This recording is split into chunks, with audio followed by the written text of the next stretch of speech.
హరీష్ రావు గారు 25 మంది ఎమ్మెల్యేలకు ఎన్నికలలో అడిషనల్ ఫండింగ్ ఇచ్చారు, పార్టీ ఇచ్చింది కాకుండా. ఏడికేలు వచ్చినాయి హరీష్ రావు గారికి అన్ని డబ్బులు?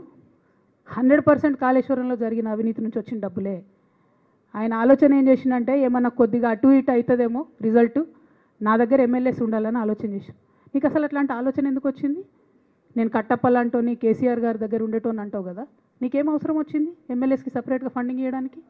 ఎవరికి తెలియదు అనుకుంటారా? ఇవి ఎవరు చెప్పరు అనుకుంటారా? ప్రతి ఒక్కరు చెప్తారు ఎమ్మెల్యేస్ ఓపెన్, నా పేర్లు కూడా తెలుసు, చెప్తే బాగుండదు, ఎమ్మెల్యేలు ఇబ్బంది పడతారు. నేను అనేది ఏంటంటే 2009లో రామన్న సిరిసిల్ల ఎలక్షన్లో మా బంధువుకు సంబంధించిన వ్యక్తులతోని 60 లక్షల రూపాయలు పంపినారు హరీష్ రావు గారు రామన్నను ఓడగొట్టడానికి. నిన్నగాక మొన్న ఒక వీడియో మీరు కూడా చూసిరు, ఒంటేరు ప్రతాప్ రెడ్డి గారిది. మీ మామయ్యను ఓడగొట్టమని ఎంతంటే అంత డబ్బులు ఇస్తా అని చెప్పిర్రని. ఓ పక్క కేసీఆర్ గారిని ఓడగొట్టాలి, ఓ పక్క కేటీఆర్ గారిని ఓడగొట్టాలి. నిజామాబాద్లో నా ఎంపీ సెగ్మెంట్లో అందరు ఎమ్మెల్యేలను మేనేజ్ చేయాలి, అందరిని మన కేసీఆర్ కుటుంబాన్ని ఓడగొట్టాలి, విచ్ఛిన్నం చేయాలి. కానీ కేసీఆర్ గారి పేరుతో వచ్చేటటువంటి బెనిఫిట్స్ మాత్రం అన్నీ కావాలి.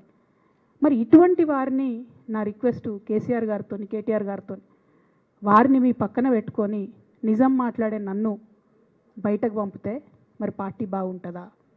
దయచేసి ఆలోచన చేసుకోండి. నేనేమంటున్నా రామన్న మిమ్మల్ని అంటే,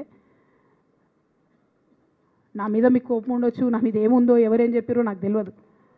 నేను మాత్రం నా ప్రాణం పోయినా కేసీఆర్ గారికి హాని జరగాలని కానీ కేటీఆర్ గారికి హాని జరగాలని కానీ కోరుకోను. అది నా నైజం కాదు. ఆడపిల్లలకు అట్లుండదు. ఆడపిల్లలు ఇల్లు బాగుండాలనుకుంటారు. నా మనసుకి ఎంత గాయమైతే, నాకు ఎన్ని అవమానాలు అయితే, నాకెంత ఇన్సల్ట్ అయితే, నా మీద ఎన్ని కుట్రలు జరిగితే నేను ఇట్లా మాట్లాడుతున్నది. ఇది నా బాధ, ఇది నా ఆవేదన. నాన్న చూస్తలేరేంది వీళ్ళని అన్నది ఆవేదన, చూసుకుంటా క్షమిస్తారేంది ఇంకెన్నిసార్లు క్షమిస్తారు అన్నది నా బాధ. అంతే తప్ప నాకేం కోపం ఉంటుంది? ఎందుకు కోపం ఉంటుంది? నాకు ఎన్ని జన్మల పుణ్యం ఉంటే కేసీఆర్ లాంటి తండ్రి దొరుకుతాడు?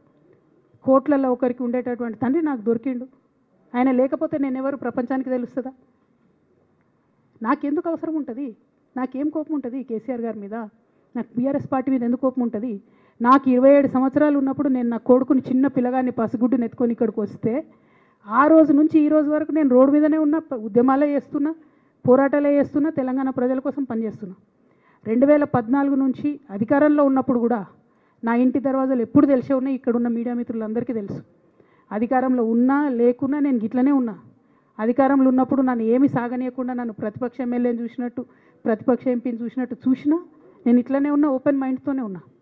నేను కోరేది ఒకటే, కేసీఆర్ గారి ఆరోగ్యాన్ని కాపాడండి రామన్న, పార్టీని కాపాడండి, పార్టీలో ఉన్న కార్యకర్తల్ని కాపాడండి, అందరు బాగుండేలాగా ప్రజా సమస్యలు తీసుకోండి. నాకు అంతకు